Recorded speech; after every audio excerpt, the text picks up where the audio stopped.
I think the first match, if I remember correctly, was South Korea versus Taiwan. That's the one. South Korea versus Taiwan. Indeed, that one was actually a really interesting matchup. As in, I think that was also one of the turning points of where you saw the players kind of struggling in there, and the Korean powerhouse, on the contrary, just kept on holding strong the entire way through. We did see HVIC trying his best, but it just wasn't enough, giving the 5-2 victory to South Korea. I was still just incredibly impressed with the 100% on. Oh yeah, that was impressive. That was incredible. I mean, the map itself is already just demanding enough, but to also hold your accuracy on such a high-speed map, no way that's not practiced, and no way that's not based on good skill set. It's also kind of fun that we're getting so far into like these Oz World Cups that we're starting to see like previous winning countries go up against each other at just more than the finals and stuff. Because I don't know how many people know this, but Taiwan actually won the first World Cup. Yeah, and I don't know many people know about this, but First World Cup is actually held to support the Japanese people after the earthquake emotionally. It wasn't held for that. That held event, in the spirit of, I would say. I think that's a better well, way. that event happened at the same time. Like the World Cup had already started by then. Yeah, I guess so. Yeah, but I mean, like it was. I saw the thread back then, and it had like the headline. So I thought maybe that was like the theme changed over to that afterwards. Yeah, like they did a memorandum, which was quite cool. Yeah, which definitely shows the spirit of community here. Yeah, we raised quite a bit.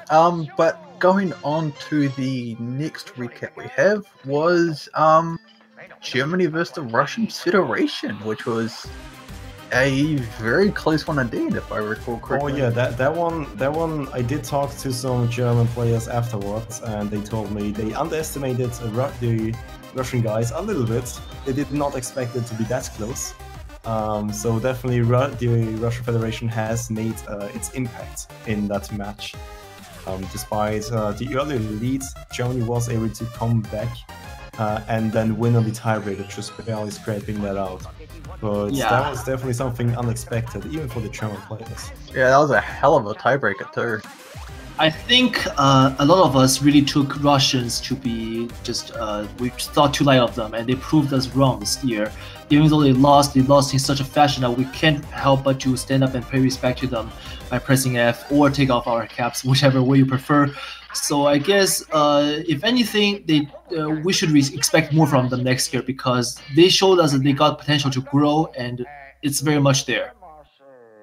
Yeah, I don't know if it's more so I just underestimated Russia, but I may have just like overestimated Germany.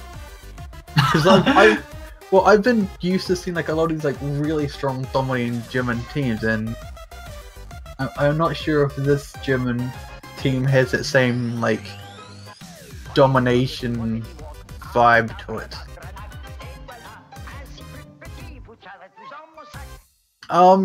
But moving on from Germany and Russia, after that we had France versus Finland, I believe it was.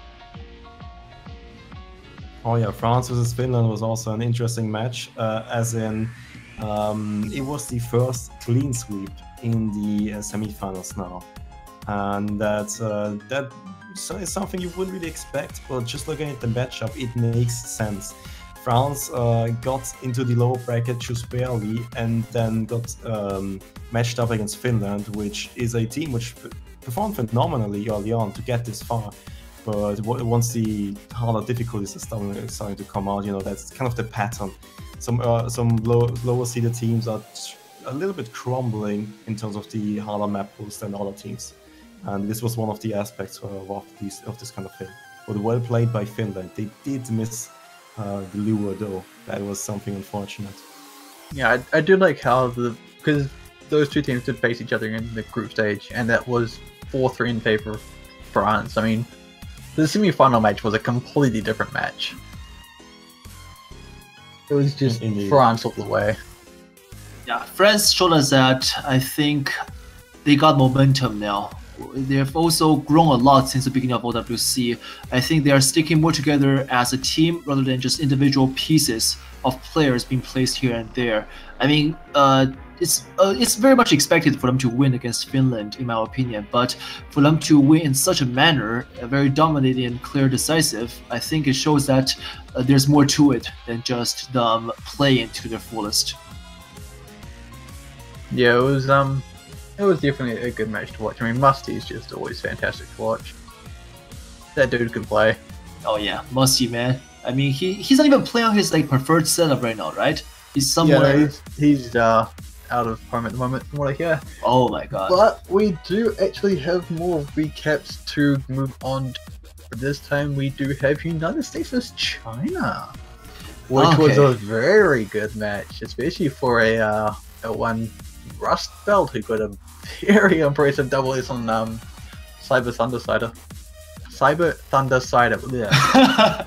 Yeah, it's a tongue twister. Yeah, that was actually a pretty good match. I really wanted that to go to tiebreaker though, but yeah, same. I think the tiebreaker would have ended up being a US win also, but them taking the win 6-4 is just as impressive for China. Oh yeah, it was still a really good match. I mean, I don't think it quite lives up to the hype levels of the grand final match that the two teams had last year, but it was still definitely a really good watch.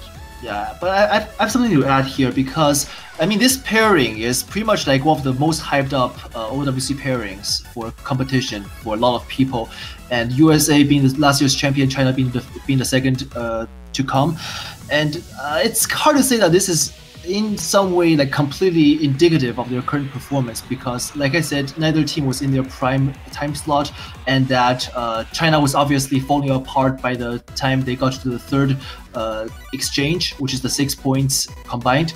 And I also think that, you know, well, afterwards when the match had concluded, in their Discord, they were showing like a lot of basically just soul searching, finding out what's going on because they were not expecting to lose to USA in some picks. And I think we'll see a reborn China very soon. And USA, while having moved on, has to really watch out for Korea because they were showing some signs of weakness today as well.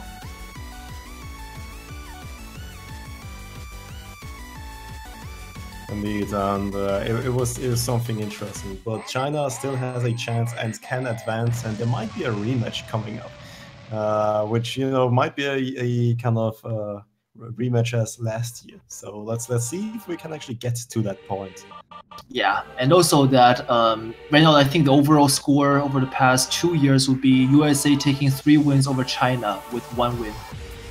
Anyway, with that, we'll actually quickly go on to the next recap because we've still got a few more to get through.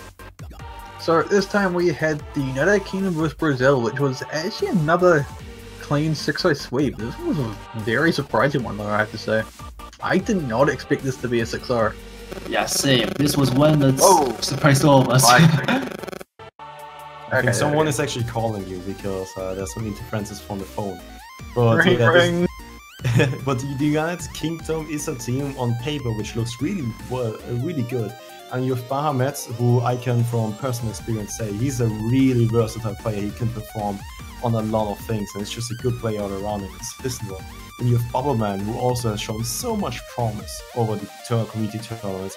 And then Doomsday, obviously being Doomsday, and then all the new faces of the UK, which is all these high-ranked players who have the specialized DET or hidden.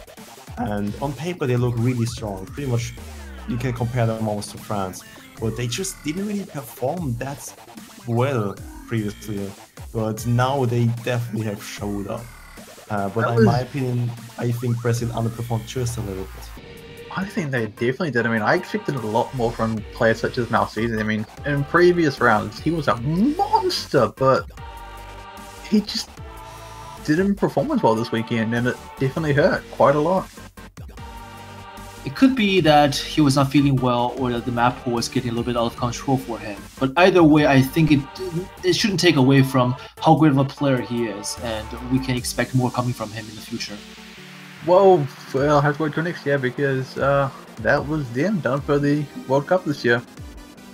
Yeah, well, I mean, there's always future for these players. It's not like they'll be gone forever. That is true, but we do have one more recap to go to, and that was our last match, Poland versus Canada, which was the third sweep of today. So we got three clean sweep. Yeah, it's kind of scary that half of today's matches ended up as a clean sweep. That is, it's not good. That being said, there were a few close matches because they did play Yoto Gibanashi, and that was 175k score gap, so that one wasn't too bad. Indeed, but we saw so many matches which were like 30,000 points in difference, and if 170,000 points is the closest you got to a win, that's actually not that close in the grand scheme of things if you look at other teams and how close they were from time to time. Yeah, I mean, it's still not exactly a score gap you'd be happy with, but I mean, when Poland's getting like hitting hard rocks with 99.25% of Big Brother, I mean, what can you do? That was just completely ridiculous, in my opinion. It was mental. I don't even know how he did that. Look, I would clap right now if I didn't have to use push to talk, which limits my ability to move my hands a little bit, unless I get creative. Well, so I mean, that's just absolutely phenomenal performance by Witchku and the rest of the Polish team. Okay, to put this into perspective, there are only 4 people on the top 50, I think, who've done that. So this score alone would have placed him, like, I think, in top 10 of the ranking board? On a third. But then you need to take into account this is score with 2, and then it might have even looked better, or it's just, in general, a lot harder to act properly. Yeah, probably like only 400. Because he had like a slider end thanks to the slider 100. Oh, hold up, that score wouldn't have mattered anyway. He already has rank 1 on this with a 100% on his hard rock. Okay, so that explains a lot of things.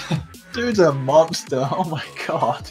Yeah, I mean, before this match, I always thought Wojcika as this Polish player who got up thanks to just farming a lot with PP. But no, he did amazing here today, and I think he really refreshed how I look at him as a player. And I don't think I'll make the same judgment about him as I've done before. Indeed, Witchku is always like one of the backbone members of the Polish team. He's good at pretty much everything you can throw him into, except for, like, I don't know, the roughest kind of DT picks, I'd say. But if you give him like hidden, he's gonna perform really, really well. I'd say he's almost on the level of like Senior Pacifica, if you remember that player, friend. Oh yeah, I remember him as well. Well, he's no longer with us because he's now in the army, but his spirit lives on. Indeed, in Witchku, and he is never showing up. So I do actually think that is all the time we have for today, as we have been streaming for quite a while now, and I'm sure a lot of us would like to end up here. So we will be back tomorrow with France vs Germany at 1600 UTC. Following that, we will have Poland versus the United Kingdom at 1730 UTC, and then we will have the final map pool showcase for the Oxford Cup 2016. Yeah, I've not seen it, but I've heard a lot of interesting things said about it that I think the players would be eager to find out as well. It's gonna be so fun. Like, I'm making sure I stick around just so I can watch Twitch chat, just like cry. I'm gonna enjoy this. Yeah, Locktap's agreeing with me. Yeah, it's okay, Twitch. I'll be sure to punch him in the face for you guys. I really like the word interesting, because you can say something is pretty weird without insulting it. Like, yeah, interesting maps and interesting. And here's the thing: I didn't say interesting for her. but that also plays a huge factor in this. Oh Lord. Well, I'm gonna get surprised tomorrow, that's for sure. Yeah. As a final thing, don't forget, guys, if you do want to support any of these teams that are still remaining, you are free to do so. You can head over to the Off Store and pick up a banner. Banners are about $2.50 each, and they just look really awesome. I'll have to get back on the Canadian players for ruining my investment on them. I mean, you could get another one. Can I? Yeah, if you buy a banner and then you buy another banner, the second banner replaces the first banner. Oh, interesting. Okay, so it's always time for me to jump on the American hype train. Yep, there's always time for you to change your mind. Okay, alright. And actually, before we finish off, just a huge thanks to all the Twitch viewers out there who came out here today, because I knew we had some like awkward time slots here and there, and many of us had to sacrifice our sleep. So thanks a lot for supporting us with the stream, and we really appreciate that. So we hope to see you guys back here tomorrow with the 2 remaining matches. Yeah, so thank you everyone for enjoying the matches, and we will see you tomorrow for France vs Germany. Woohoo! See you tomorrow.